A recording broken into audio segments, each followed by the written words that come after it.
श्री शिवाय नमस्तुभ्यम। हर हर महादेव। दोस्तों, जैसा कि आप सभी जानते हैं कि 19 सितंबर 2025 शुक्रवार के दिन आश्विन माह का पावन प्रदोष व्रत आ रहा है और यह शुक्रवार होने के कारण और भी विशेष महत्व रखता है।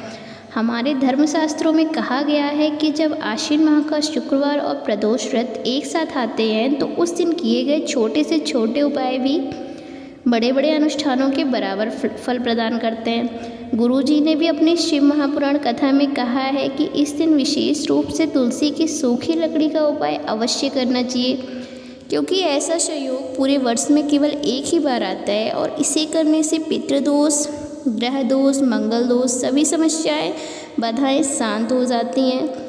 दोस्तों, अगर आपने भी पूरे साल यह उपाय नहीं किया है तो भी कोई बात नहीं, लेकिन यह अवसर हाथ से नहीं जाने देना चाहिए, क्योंकि इस दिन किया गया उपाय आपको ऐसा फल देगा जिसकी आपने कभी कल्पना भी नहीं की होगी। इसीलिए मैं आपसे कहना चाहती हूँ कि चाहे जीवन में कैसी भी परेशानी क्यों ना हो, यह उपाय अवश्य कीजिए। देखा गया है कि कई बार बड़े बड़े अनुष्ठान और पूजन से भी मनोकामनाएं पूरी नहीं होती, लेकिन आश्विन माह के इस शुक्रवार को तुलसी की सूखी लकड़ी का उपाय करने से मनोकामनाएं स्वतः पूर्ण हो जाती है और जीवन की राह आसान हो जाती है। यह उपाय घर की बड़ी माताएं बहनें कर सकती हैं या फिर परिवार का कोई भी सदस्य, चाहे वह स्त्री हो या पुरुष, अपने लिए या पूरे परिवार के कल्याण के लिए यह उपाय कर सकता है।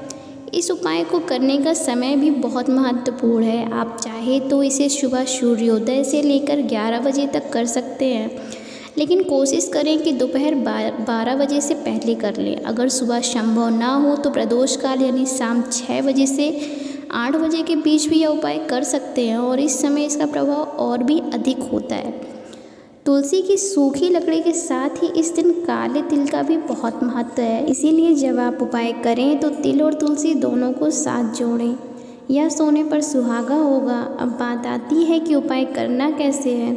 यदि आपके घर में तुलसी का पौधा पहले से है और वह सूख चुका है तो उसकी 7 छोटी छोटी टहनियाँ लेकर मोरी धागे से बांध कर एक गांठ बना लें। फिर उस पर रोली और चंदन से तिलक करें और इसे पहले अपने घर के मंदिर में श्री हरि विष्णु के सामने थोड़ी देर रखकर घी का दीपक जलाएं। दीपक में 1 चुटकी हल्दी डालना ना भूलें, क्योंकि यह भगवान विष्णु को बहुत प्रिय है। इसके बाद इन लकड़ियों को एक बार लाल या पीले कपड़े में बांधकर पोटली बना लें और अपने घर के मुख्य द्वार के अंदर की ओर टांग दें।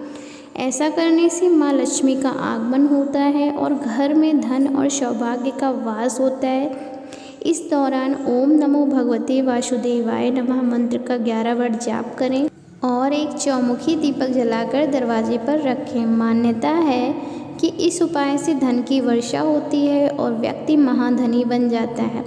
भाद्रपद माह भगवान विष्णु को सबसे प्रिय है और इस माह में तुलसी के उपाय करने से रातों रात भाग्य चमक जाता है। इसके साथ ही अगर इस माह में कोई व्यक्ति जूते चप्पल का दान करता है या जल दान करता है तो उसकी हर अधूरी इच्छा पूर्ण होती है और भाग्य उसका साथ देने लगता है। अब आइए दूसरा उपाय जानते हैं। यदि जीवन में धन की कमी, कर्ज की समस्या या सौभाग्य का साथ ना मिल रहा हो तो तांबे के पात्र में जल लें, उसमें 1 चुटकी हल्दी और एक कमलगट्टा डालें।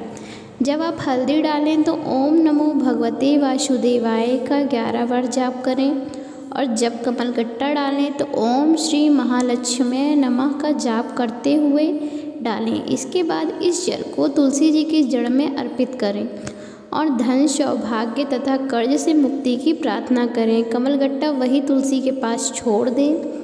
यह उपाय शुक्रवार या शनिवार को किया जा सकता है और घर में ही करना है। यह छोटा सा प्रयोग आपके जीवन में सुख समृद्धि का द्वार खोल देता है। अब तीसरा और अंतिम उपाय। शुक्रवार के दिन भगवान शिव के मंदिर जाएं और शिवलिंग पर बेलपत्र चढ़ाएं। ध्यान रखें कि बेलपत्र का डंठल जलाधारी की ओर हो।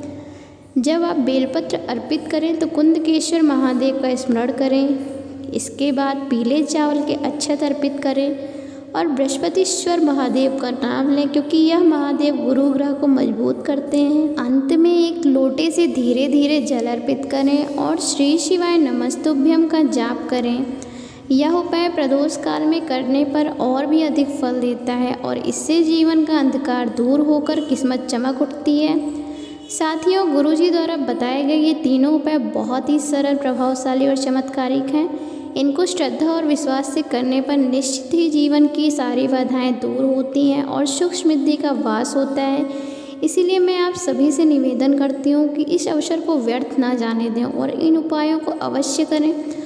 और जो लोग आज पहली बार मेरी आवाज़ सुन रहे हैं वे चैनल को सब्सक्राइब कर लें और कमेंट में ओम नमः शिवाय लिखकर अपनी श्रद्धा प्रकट करें। हर हर महादेव।